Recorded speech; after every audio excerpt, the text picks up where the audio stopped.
नमस्कार मित्रों, आप सभी का स्वागत है एनबी क्लासेस पे। अगर आप इस चैनल पे नए हैं तो चैनल को लाइक, कमेंट, शेयर, सब्सक्राइब करना मत भूलिएगा।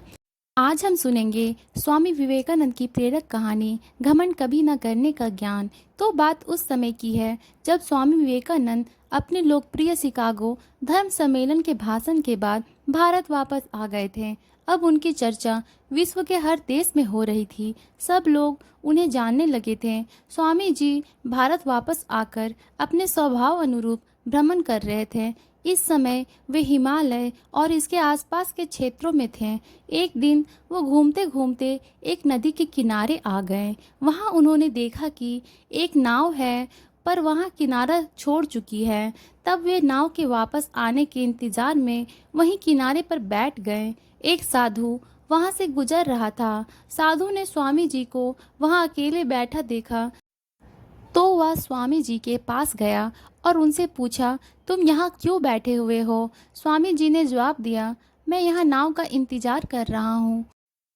साधु ने फिर पूछा, तुम्हारा नाम क्या है? स्वामी जी ने कहा, मैं विवेकानंद हूँ। साधु ने स्वामी जी का मजाक उड़ाते हुए उनसे कहा, अच्छा, तो तुम वो विख्यात विवेकानंद हो जिसको लगता है कि विदेश में जाकर भाषण दे देने से तुम बहुत बड़े महात्मा साधु बन सकते हो। स्वामी जी ने साधु को कोई जवाब नहीं दिया। फिर साधु ने बहुत ही घमंड के साथ नदी के पानी के ऊपर चलकर अपनी शक्ति का प्रदर्शन किया। कुछ दूर तक चलने के बाद साधु ने स्वामी जी से कहा, क्या तुम मेरी तरह पानी पर पैदल चलकर इस नदी को पार कर सकते हो? स्वामी जी ने बहुत ही आदर और विनम्रता के साथ साधु से कहा, इस बात में कोई शक नहीं है कि आपके पास बहुत ही अद्भुत शक्ति है, लेकिन क्या आप मुझे यह बता सकते हो कि आपको यह असाधारण शक्ति प्राप्त करने में कितना समय लगा? बहुत ही अभिमान के साथ साधु ने जवाब दिया, यह बहुत ही कठिन कार्य था। मैंने 20 सालों की कठिन तपस्या और साधना के बाद यह महान शक्ति प्राप्त की है। साधु का यह बात बताने का अंदाज बहुत ही अहंकार भरा था।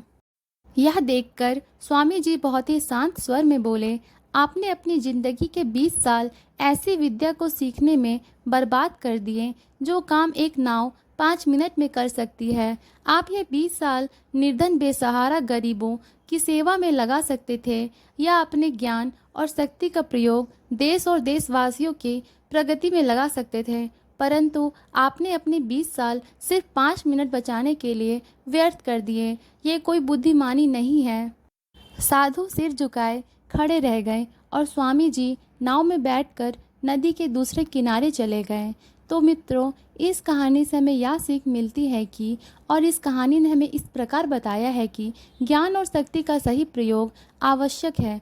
किसी शक्ति को प्राप्त करके यदि हम उस पर घमंड करते हैं तो यह मूर्खता है। शक्ति का सही जगह पर सही इस्तेमाल करना ही वास्तविकता में बुद्धिमानी है। तो मित्रों, आज की कहानी यही समाप्त होती है। अगर आपके मन में कोई प्रश्न हो इस वीडियो को लेकर तो नीचे दिए गए कमेंट बॉक्स में बता सकते हैं। ऐसी और भी रोमांचक कहानियाँ सुनने के लिए सब्सक्राइब करें और बेल आइकन दबाना ना भूलें। तब तक अच्छे रहें, स्वस्थ रहें। धन्यवाद।